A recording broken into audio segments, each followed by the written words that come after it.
Hola, ¿cómo les va? Bienvenidos a esta nueva edición de Medianoche. Comenzamos. En el extremo austral de nuestro país continúa la intensa búsqueda del avión C-130 Hércules de la FACH. Desaparecido, recordemos, hace más de 24 horas cuando volaba hacia la Antártica. Más antecedentes nos entrega Eduardo Mesa. Eduardo, muy buenas noches.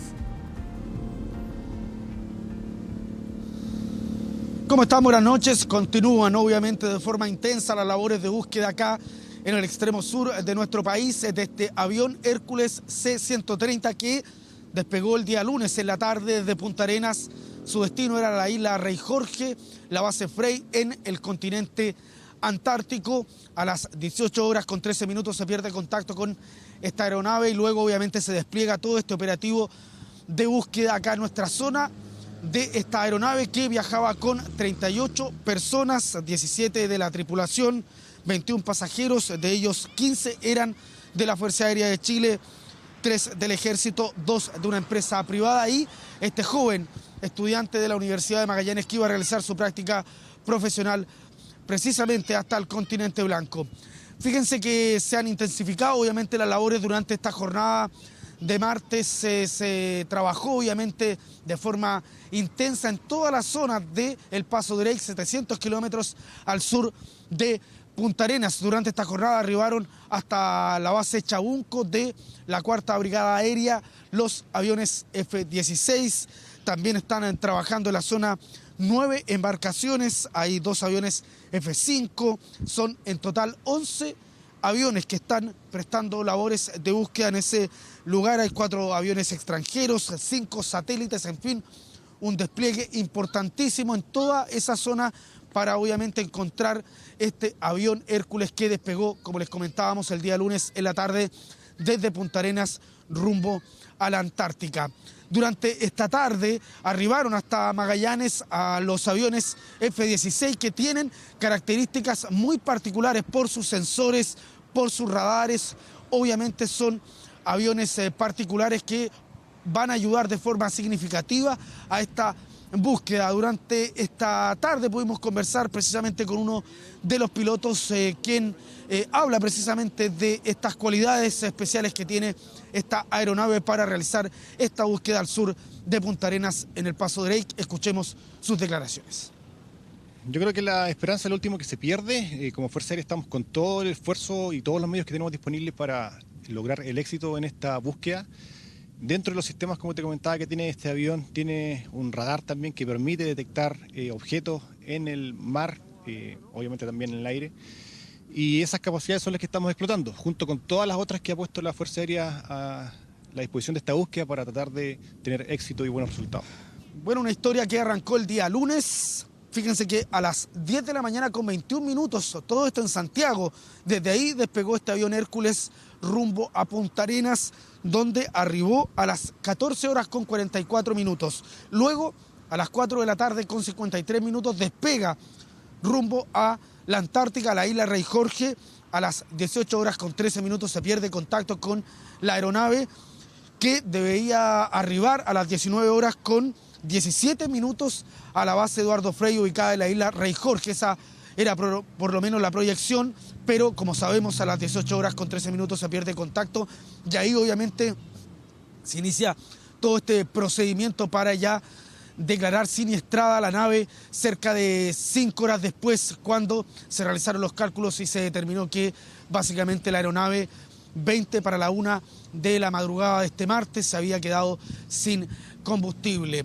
Es lo que ocurrió obviamente en la cronología de esta historia que involucra esta aeronave con 38 pasajeros, con 38 personas que viajaban hasta el continente antártico, hasta la base Frey, en un viaje que, como les señalábamos y le hemos contado durante esta jornada, se realiza de forma regular durante la temporada estival. Desde Punta Arenas hacia las distintas bases se realizan, por ejemplo, recambios de dotación, también mantenimiento y apoyo a labores científicas por parte de la Fuerza Aérea de forma regular desde Punta Arenas hacia el continente blanco.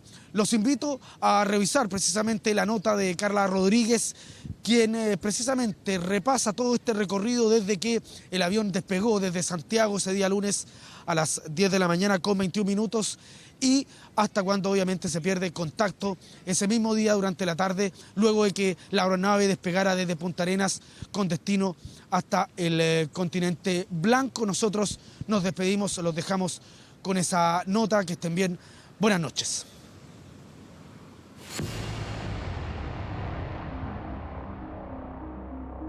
Fue un mensaje por red social Twitter que levantó la alerta. Tuiteo que venía desde el otro lado de la cordillera. De las 21 horas me enteré por un contacto mío que había una notificación sobre la desaparición de un Hércules. Sobre las 22 horas me confirman efectivamente que el avión había desaparecido y se había perdido todo contacto. Minutos después, la Fuerza Aérea de Chile confirma lo divulgado. Último minuto. No quiero contarle una lamentable noticia que tenemos al día de hoy, y como informó la Fuerza Aérea a nivel central, tenemos un C-130 desaparecido en este momento. Iba rumbo a la base aérea antártica Eduardo Frei Montalva. Hasta el momento ya van más de 5 horas donde todavía no se puede establecer contacto, donde hay 38 personas al interior de esta nave, de este Hércules. Son 21 que son pasajeros que iban a hacer alguna misión a la Antártica y 17 de la tripulación, de los cuales 21 pasajeros eran 3 oficiales de ejército, 1 de la Universidad de Magallanes y 2 de una empresa que iba a hacer trabajo. El resto son todos Fuerza Aérea. Un avión que comenzó su vuelo el lunes a las 10 de la mañana con 21 minutos, cuando despegó desde Santiago. A las 14:44 aterrizó en Punta Arenas. Esto que ustedes pueden apreciar acá es la ruta directa hacia la Antártida del avión. Debía reportar, o reportó, mejor dicho, a las 17:44 la posición Horno y posteriormente la posición Drake en el mar de Drake. Y esta posición ya el avión no la reportó. Pese a la pérdida de contacto durante las primeras horas, había esperanza de que el Hércules se mantuviera en vuelo, pero por un cierto tiempo. Yo creo que este es el momento más difícil que he podido vivir en mi carrera, teniendo este desastre, que es un avión desaparecido. Entregarle todo el apoyo, estamos haciendo todo lo que está a nuestro alcance con nuestros medios para hacer la búsqueda y tratar de hasta el último minuto de hacer la búsqueda. Uno a uno los familiares de los ocupantes fueron notificados de la desaparición del Hércules C-130. Varios de ellos se trasladaron hasta las bases aéreas de Santiago y Punta Arenas. A que nos inscriban y nos comuniquen, nada más que eso. Estamos bien preocupados porque es mi hermano. No sé nada, tengo que verlo. Él ya había viajado ya a la Antártica, ¿no? Sí, muchas veces. Dada la gravedad de la situación, el ministro de Defensa y el comandante en jefe de la FACH se trasladaron este martes a Punta Arenas para encabezar las labores de búsqueda. Hoy día solo nos queda decirle que no habrá ninguna limitación en lo que vamos a realizar para lograr saber qué ocurrió. Si Dios quiere, sabemos lo complejo y difícil, lograr ubicar el C-130 y, si Dios también lo quiere, algún sobreviviente en condiciones muy adversas. Chile ha dispuesto 15 aeronaves para la búsqueda, entre ellos 4 F-16 y 2 F-5. Argentina y Uruguay destinaron un C-130 cada uno y Brasil un P-3. Por el Drake están navegando el buque Aldea, el Fuente Alba, el Cóndel, el Cochrane y el Cabo de Hornos de la Armada Nacional. Los internacionales es el National Geographic, el Ondius, el Pesquero Unión Sur y el Antarctic Endeavour. Búsqueda apoyada por 3 satélites de Israel, de Estados Unidos y el FASAT Charlie de Chile. Estamos haciendo todos los esfuerzos humanamente posibles para poder encontrarlos, a pesar que las condiciones son extraordinariamente difíciles. La esperanza no se ha perdido pese a las olas que pueden superar los 10 metros de altura y la baja temperatura del agua, pero se confía en la expertise de los pilotos del Hércules C-130. Y seguimos hablando de este mismo tema. Desde militares de vasta experiencia hasta civiles que viajaban para realizar trabajos de mantención. El comandante de la aeronave habló con TVN hace muy poco tiempo en una misión en Estados Unidos. No, nada, venimos consternados. Venimos a ver qué pasa, venimos a acompañarnos un rato. ¿La Fuerza Aérea? Electricista de la empresa que prestaba servicios para la FACH. Él ya había viajado ya a la Antártica, ¿no? Sí, muchas veces. Peregrinar constante a las puertas de la base aérea Los Cerrillos. Son los familiares de cada uno de los 38 ocupantes del avión C-130 Hércules de la Fuerza Aérea de Chile, desaparecido la tarde de este lunes durante su ruta a la Antártica. Era el despertar angustiante de decenas de familiares en búsqueda de respuestas, de alguna noticia alentadora, por ínfima que fuera. Una de ellas es Carolina, hermana de Jacob Pizarro Gatica, de 38 años, uno de los 3 externos a las Fuerzas Armadas que mediante la firma Improcer viajaba al continente blanco para realizar trabajos de mantención. No era su primera vez. Había estado 6 meses. ¿En la Antártica? Sí. ¿Ellos van a labores de limpieza del oleoducto, mantención? Sí, mi hermano es soldador.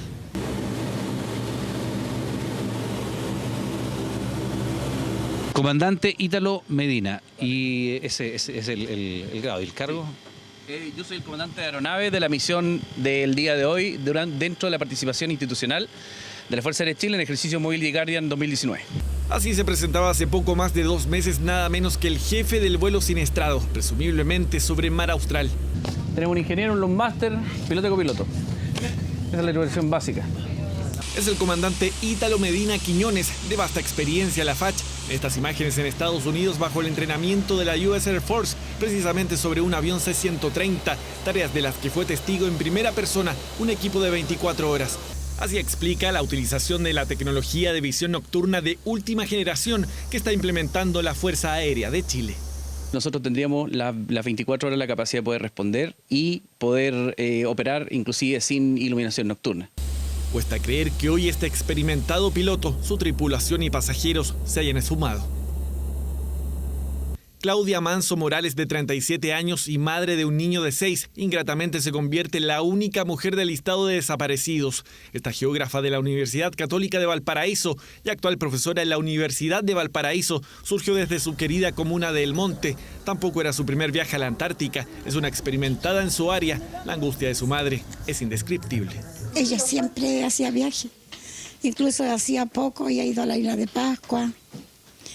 Y así ha andado por distintas partes, por intermedio del trabajo.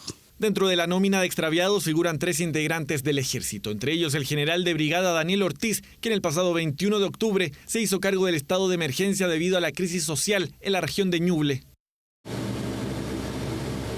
Nosotros estamos entrenados para esto, lo hacemos regularmente en nuestro país, pero como usted dice, es la primera vez que institucionalmente vamos a realizar esta misión aeronaves norteamericanas en territorio norteamericano, dentro de los parámetros del ejercicio Mobility Guardian 2019. La expertise del comandante Medina a cargo de la misión a la Antártica y la del piloto en esta oportunidad, el comandante Héctor Castro, son innegables. ¿Qué sucedió entonces con el Hércules C-130? ¿Dónde están ellos y los otros 36 ocupantes de la aeronave? Nadie lo entiende con ese nivel de preparación de toda la tripulación. Cambiamos de tema. Un vuelco se produjo en el caso de la muerte de un joven manifestante en la carretera de Curicó el pasado 19 de octubre en el marco del estallido social. La Fiscalía Regional del Maule confirmó que retirará los cargos por delito de homicidio consumado en contra del cabo segundo del Ejército Juan Carlos Reyes, quien permanece en prisión preventiva luego de ser acusado de disparar su fusil de guerra y causar la muerte de José Miguel Uribe, de 25 años de edad, en medio de una protesta con barricadas en la Ruta 5 Sur. El Ministerio Público aseguró que el disparo fue de un arma calibre 9 milímetros y provino de una segunda persona, un civil que ya está en prisión preventiva por haber atacado a otros jóvenes en la misma ciudad y que esta vez será formalizado por este caso. Con estos nuevos antecedentes que confirmarían que el militar no tuvo responsabilidad directa en la muerte de José Miguel Uribe. En esta audiencia se va a reformalizar la investigación, toda vez que antecedentes de la investigación, a poco un mes del inicio de la misma, se estableció, digamos, que el soldado no había tenido participación directa en el fallecimiento del joven.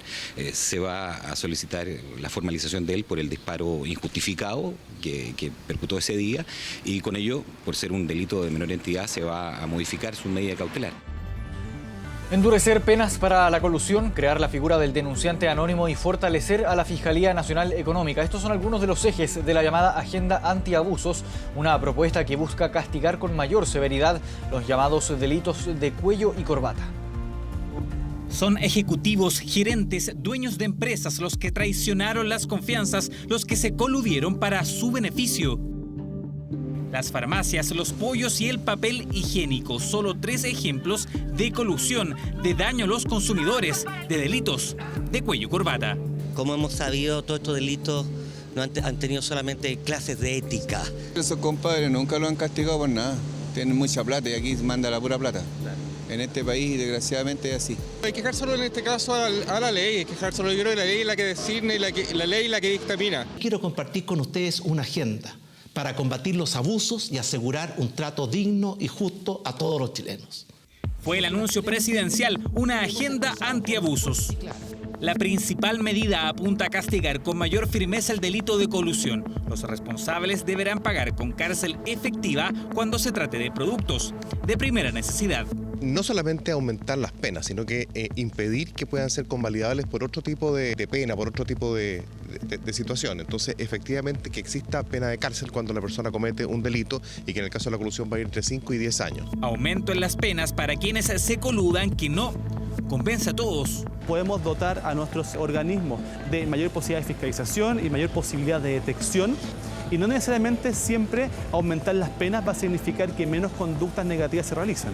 En esa línea, el gobierno propone crear la figura del denunciante anónimo. Así, cualquier ciudadano podrá denunciar con su identidad protegida delitos del sector público o privado. La idea de esto es de que hayan testigos, denunciantes protegidos con su nombre, con su identidad, y si es que entregan información que es relevante para la investigación, entonces incluso puede tener un premio esa persona. Una herramienta a la que se podría agregar una recompensa monetaria. En Estados Unidos, los denunciantes obtienen parte de las multas impuestas a las empresas. Solamente los programas de recompensa son realmente efectivos para combatir la impunidad.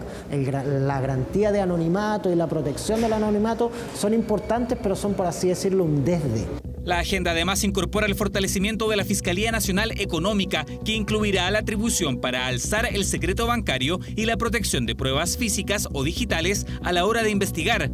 Además, se mantuvo la norma que solo permite a dicha fiscalía presentar querellas por delitos de colusión, impidiendo que el Ministerio Público lo haga. Han pasado más de 3 años desde que se creó el delito de colusión y hasta el momento no hemos tenido ninguna denuncia por el delito de colusión que haya llegado al Ministerio Público. A mí me parece que es valioso que eso se mantenga así, puede generar efectos negativos también para el sistema, sobre todo pensando de que los delitos económicos no son sancionados solamente con penas de cárcel, también con penas de multa. Propuestas que serán discutidas en el Congreso, donde el gobierno espera aprobarlas a la brevedad.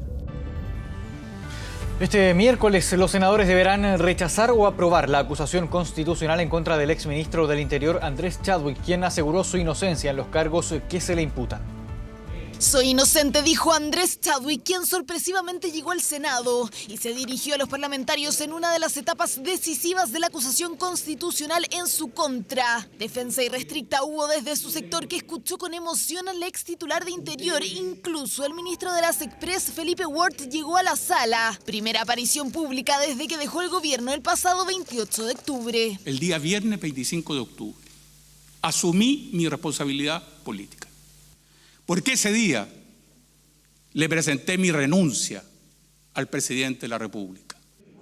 Por más de 7 horas, el exministro del Interior escuchó silenciosamente a su contraparte, los diputados de oposición que acusaron a Chadwick de no adoptar las medidas necesarias para detener las violaciones a los derechos humanos denunciadas durante el estado de emergencia decretado el 18 de octubre. Exposición que los senadores siguieron atentamente. Ellos este miércoles decidirán el futuro del ex titular de Interior. Una responsabilidad que se basa en el abuso de poder, en la infracción a la Constitución, o las leyes o delitos. Por la parte acusadora, Gabriel Boric apuntó a la responsabilidad del exministro por el uso excesivo de la fuerza por parte de la policía durante las manifestaciones. ¿Qué medida adoptó el exministro para terminar con esto? No habrá impunidad respecto a las graves violaciones a los derechos humanos que se han cometido en nuestro país durante las últimas semanas. Precisamente lo que no hay es impunidad. Respondió el abogado del ex titular del Interior, que criticó fuertemente al diputado Boric, recordándole su postura de apoyo y posterior arrepentimiento cuando votó el proyecto de ley antisaqueo. Y lo que se está haciendo no es buscar la realidad ni la verdad. Lo que se está buscando es a alguien, una víctima propiciatoria, porque a veces en política ocurre eso. Se actúa de una manera un día y al día siguiente se hacen videos para explicar el error que se comete. Intervención tras la cual tomó la palabra el exministro del Interior. Jamás he hecho una omisión deliberada que permita que se violen los derechos humanos. La parte acusadora y la defensa del exministro Chadwick ya expusieron sus puntos sobre la acusación. Si esta se aprueba o no, quedará en manos de los senadores que, como jueces, votarán este miércoles. Sin hablar con la prensa, se retiró el exministro del Interior, que esta jornada declaró inocencia por los actos que se le acusan. Día en el que se dirigió a los parlamentarios y les pidió votar este miércoles en conciencia. De ellos depende el futuro político de Andrés Chadwick, que, de ser acusado constitucionalmente, no podrá ejercer cargos públicos durante los próximos 5 años. El presidente Sebastián Piñera conmemoró el Día Internacional de los Derechos Humanos en La Moneda. Durante la instancia, el jefe de Estado mencionó por primera vez los casos de Gustavo Gatica y Fabiola Campillay. Además, expresó que el gobierno prestará asistencia a quienes sufrieron violaciones de sus derechos humanos a través de asistencia médica, laboral y psicológica también para estas personas.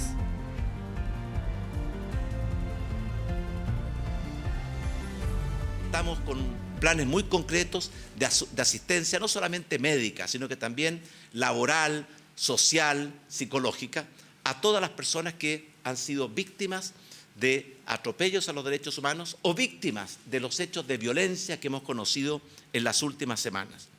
Eso fue lo que motivó desde los primeros días la creación de un plan integral de recuperación ocular que brinda atención médica a quienes han sufrido lesiones oculares. Vamos con información de las últimas horas, porque varias personas han llegado hasta la exposta central con graves lesiones. Entre ellas resalta una denuncia por un impacto de bomba lacrimógena en la cabeza. Más información nos entrega Rodrigo Pérez. Rodrigo. ¿Qué tal, Marco? Son 8 las personas en estado grave las que han llegado en las últimas horas hasta la exposta central con distintas heridas en su cuerpo. Una situación que obligó que incluso el Instituto Nacional de Derechos Humanos llegara hasta este sector para constatar el estado de estas personas. Desde la propia exposta central han asegurado que estas 8 personas estarían lesionadas por objetos contundentes, aunque hay denuncias de los propios equipos médicos que atendieron algunos casos en particular un caso de una joven de 15 años quien estaba en el sector de Plaza Baquedano, habría recibido una bomba lacrimógena en su cabeza, por lo que tuvo que ser atendida en urgencia y ser trasladada hasta la exposta central, donde se mantiene con un traumatismo encefalocraniano y en estado grave. E incluso fue derivada a pabellón y es una situación médica donde en estos momentos está en desarrollo. Estuvo en este lugar el Instituto Nacional de Derechos Humanos constatando el estado de estas personas lesionadas. También la propia jefa de turno de la exposta central entregó más detalles sobre esta situación, así que revisemos algunas declaraciones. Hay pacientes graves, 3 de ellos con lesiones graves de distintos tipos de lesiones, con indicación quirúrgica. Aparentemente, de acuerdo a los antecedentes que se recabaron, fueron durante las manifestaciones con objetos contundentes. ¿Qué tipo de objeto fue? No me puedo referir al respecto. Como Instituto Nacional de Derechos Humanos recibimos hace aproximadamente un poco más de 2 horas denuncias de, en particular, una persona que estaba con un impacto de bomba lacrimógena con una situación de lesiones tipo fractura craneal. En atención a ello, 2 abogados, que son quienes me acompañan, concurrieron acá a la posta central para constatar la situación de esta persona y estando acá, además tomaron conocimiento de la situación de 7 personas, aparte de la persona por la cual recibimos la primera denuncia.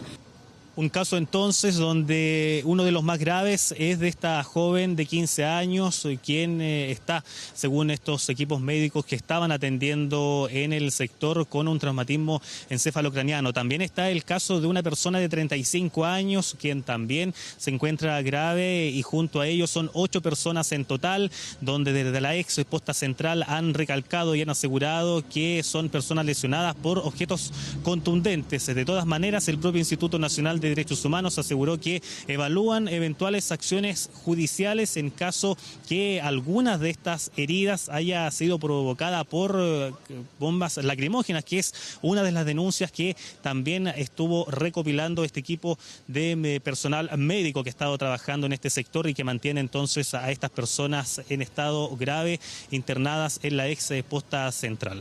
Gracias, Rodrigo, por ese informe. Buenas noches. Internacional. Revisamos ahora noticias del mundo en medianoche. Comenzamos en Argentina porque asumió el peronista Alberto Fernández como nuevo presidente del país por un periodo de 4 años, con el desafío principal de salir de la profunda crisis económica y reducir también la pobreza en el país trasandino. Con un discurso contra el neoliberalismo y la inequidad social, Fernández cuestionó las medidas económicas aplicadas por su antecesor Mauricio Macri y dijo que buscará acuerdos para salir de la crisis. En una ceremonia que contó con la presencia de varios mandatarios y líderes extranjeros, se realizó el traspaso de mando en el Congreso. Macri le colocó a su sucesor la banda presidencial y le entregó el bastón de mando. En la Casa Rosada, el nuevo presidente saludó a las delegaciones internacionales y tomó juramento a sus ministros.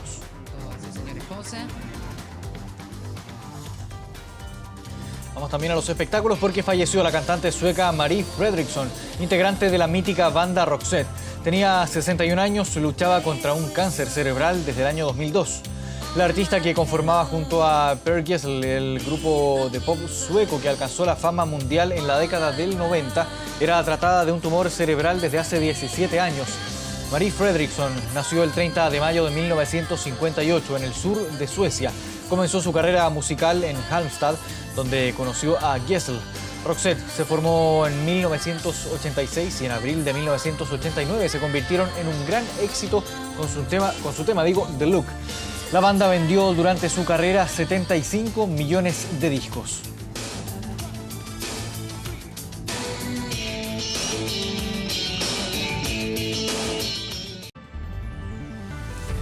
A esta hora tenemos una temperatura de 14,6 grados. Hoy miércoles Santiago va a estar despejado con una máxima de 29 grados. Puerto Montt tendrá cielo nublado con una máxima de 15 grados.